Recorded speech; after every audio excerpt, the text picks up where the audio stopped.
many of us have heard this idea that the climate crisis is a product or a symptom of overpopulation, right? This idea that the issue is that there are too many people on the planet.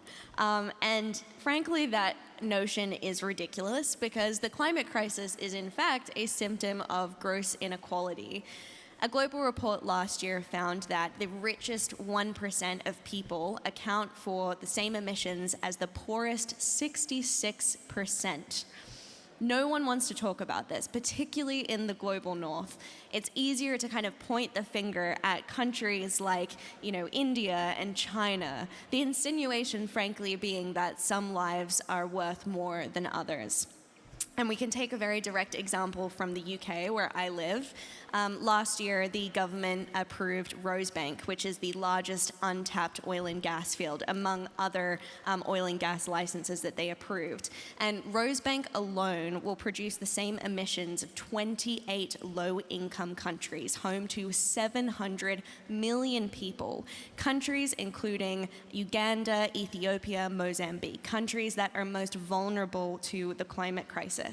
And it's not as if, the wealth of projects such as Rosebank are then redistributed to the people in countries like the UK.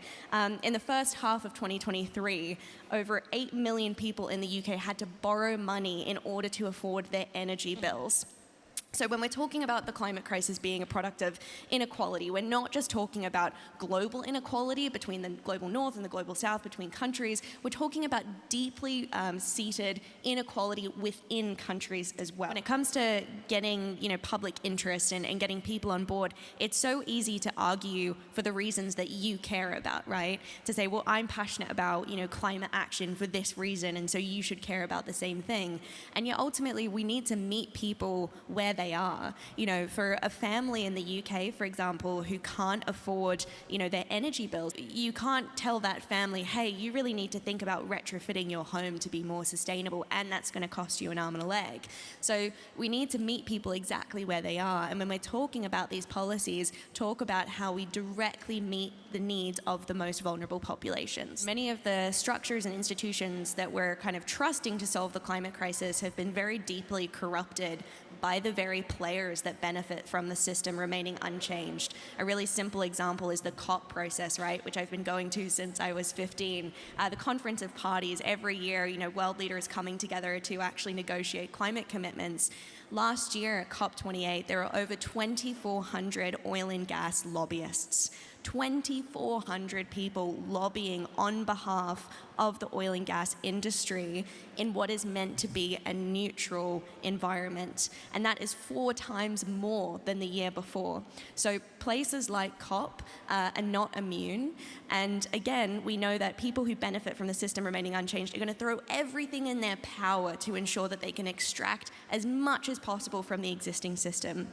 And there are a lot of the people who are currently proposing many of the solutions that disproportionately impact the most vulnerable people. So in response to your question, when designing policies, when designing regulation, we need to ensure that the people who are directly affected, this sounds super obvious, right? But it's not the way of politics. The people who are directly affected are in the room, right? We're talking about young people. As a generation, we're going to inherit the worst impacts of the decisions being made today. We're talking about people seeking asylum, refugee communities. It's estimated that by 2050, over 1 billion people will be on the move because of the climate crisis. We're talking about women. You spoke to this earlier.